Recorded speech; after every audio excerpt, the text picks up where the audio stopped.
Hello everybody.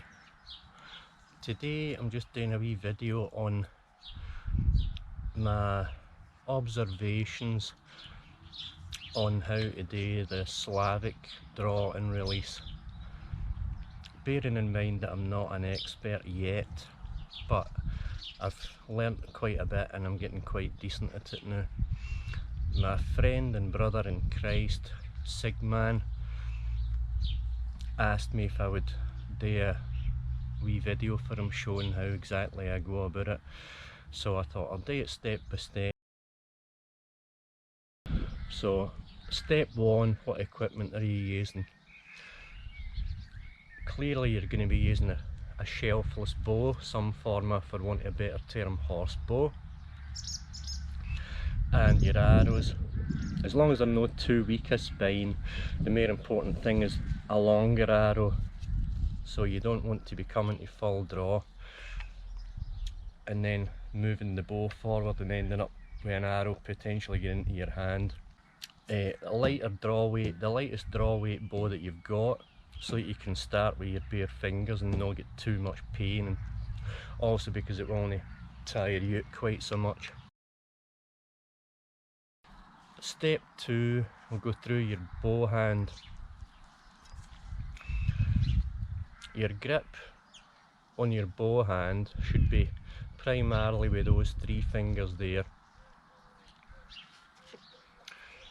Those three. So that as you release, the bow will naturally move. That's called Katra or Hatra. There's two different types which I'll discuss in a moment. The purpose of it is to get the bow out of the way of the arrow. Some people talk about it for faster arrows, but I'm not interested in that at the moment. It's to get the bow out of the way so that the arrow flies with a much straighter trajectory, much more like shooting off a shelf on a cut to centre bow. Don't be gripping it really tight. You know, you don't want a death grip. There you go, that's perfectly fine. You could even have a finger forward if you're mad, but I don't like having fingers in front of arrows ever. Talking about this Katra thing, I've made a wee note here because I don't know the terms. There's two different types. There's Memluk Katra, which is the way that I do it, which is forward. And there's Yan Katra, which is outward like that. Just that is natural for me, whichever one you prefer, but it's important that you have at least a wee bit. It'll partly just come naturally as you release the arrow if you're not gripping too tight and if you're using the three fingers, so don't worry about it too much and don't be exaggerating it, but I'll come on to that again in a minute. So that's your bow hand and your grip. And now the biggie is your draw hand, your string hand, and this is all for a right hand archer. Obviously for a lefty just switch it around a bit. What you want is these two fingers, right, not those three, those two under, where kind of not too deep a hook for me anyway. Sorry, just I'm holding the arrow as well. So not too deep a hook, and your index finger, and mine is bent from years of working with a mouse, it doesn't straighten, but that should be straight, okay?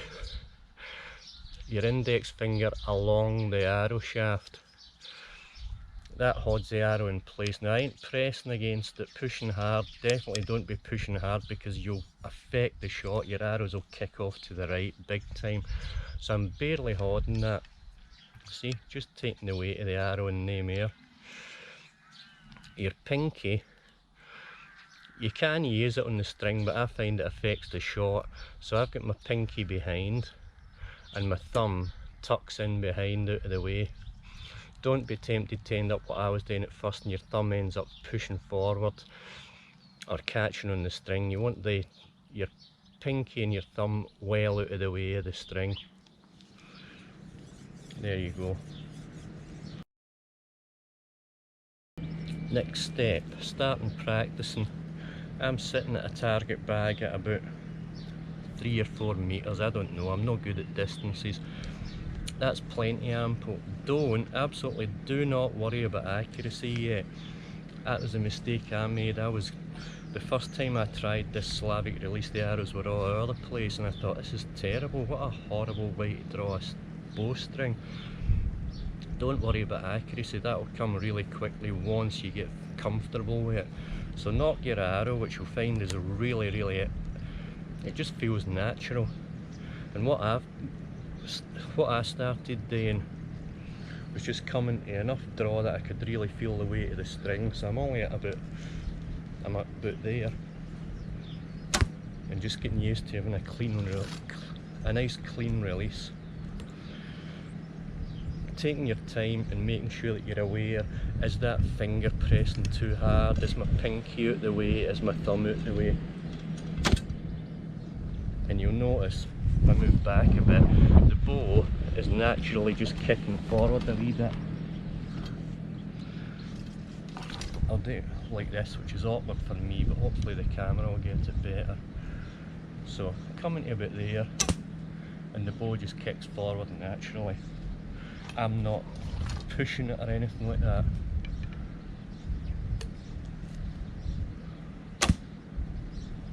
Another thing to bear in mind, when you're knocking,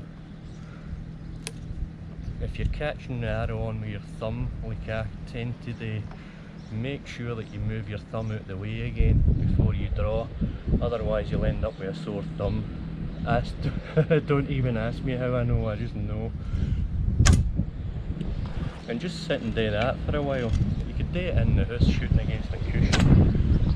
Put rubber points on the end, you know, they can't remember what they're called. Or don't have points on at all, and just sit and do that into a cushion. The point being that just sitting like that, it will start to feel natural. It will only feel all sort of forced and awkward and one thing and another. Right, and on to the next step. So once you're happy with that, couple of days, couple of hours, I mean I've been shooting this style for about maybe 8 hours tops now, and I've got the hang of it. I mean I've tons of room for improvement, but I've got the hang of it. Then start coming closer to full draw.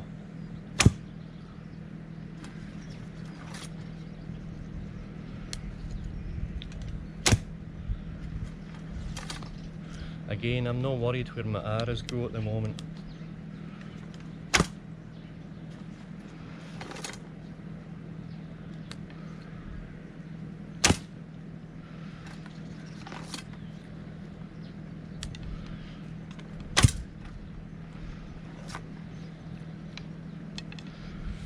Well, when I say I'm not worried about where my arrows go, try not to shoot them too close together. So now we're going to talk about coming to full draw and executing a full shot.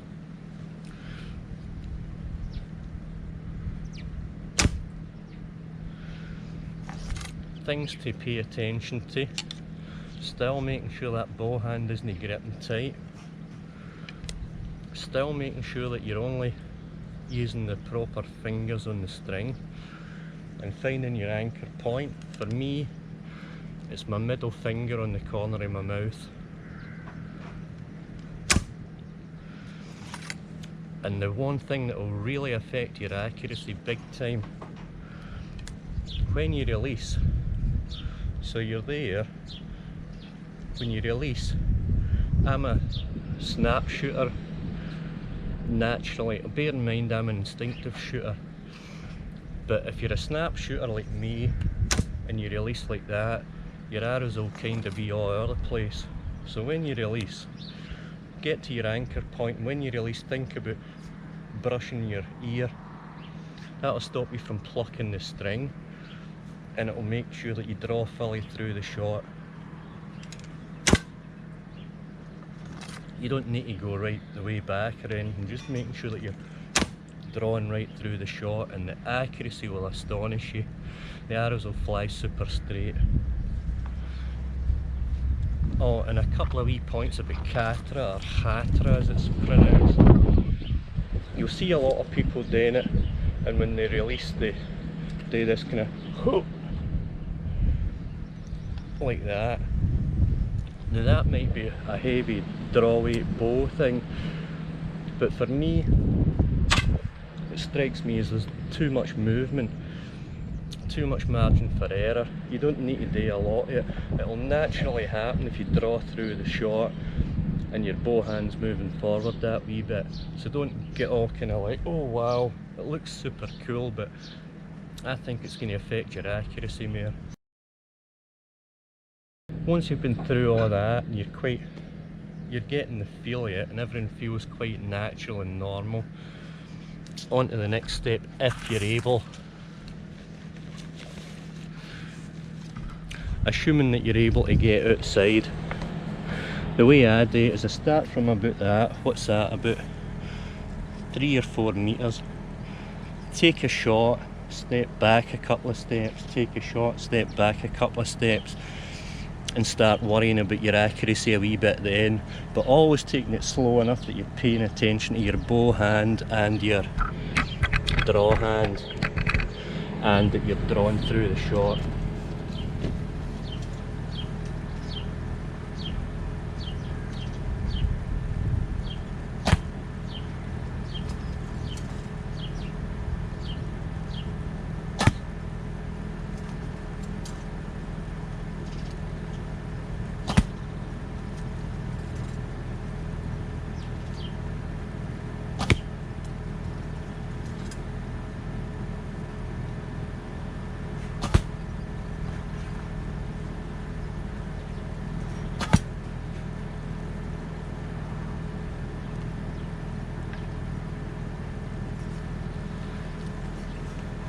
The reason for doing it like that, and that was terrible, but hey, it's alright. I was more interested in showing it for the camera than actually paying attention to where I was shooting.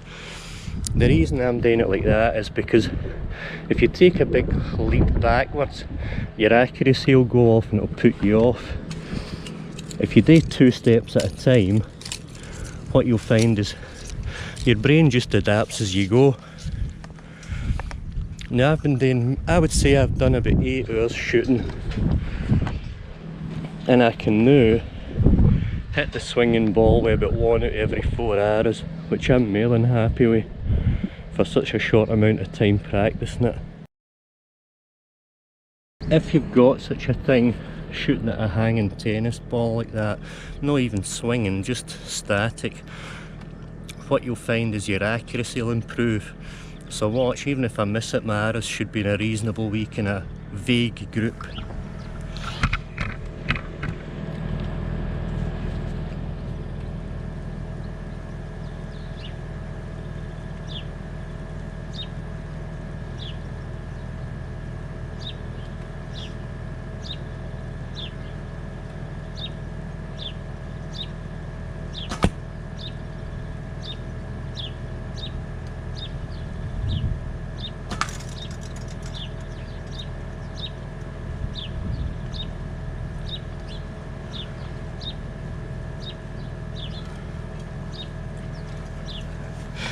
Unfortunately it's hard to demonstrate because I keep hitting the tennis ball, but you get the idea.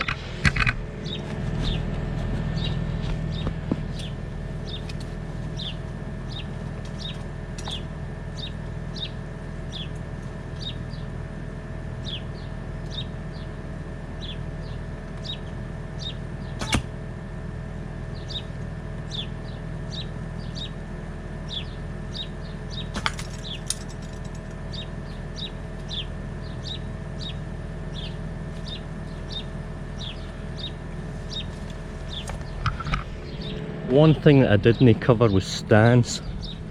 I use a very open stance, partly because I've got a twisted femur in that leg, so when I stand straight, that's me standing straight. Can you see? The joy of motorcycling. But I stand with a very open stance, Just stand the way that you feel nice and balanced through your spine. So again, bearing in mind that I'm new to it, these are just my reflections, and hopefully it will shortcut the process for a few people. Again, bow hand no too tight, pushing forward or twisting to the side if that's more you, but see I do it from my shoulder, so I don't like that way. Two fingers under, barely pressing on the arrow, coming to your anchor point, whatever it is for you, and drawing through the shot. Keeping your thumb on the bow hand out the way, and you'll soon be loving it. I absolutely think it's a brilliant way to shoot. You can knock really quickly and really smoothly, and your fingers are where you want them to be. So I'll leave it at that. I'm going to do a wee bit of practicing, but my fingers are sore. So thanks for watching, God bless you all, see you later, bye.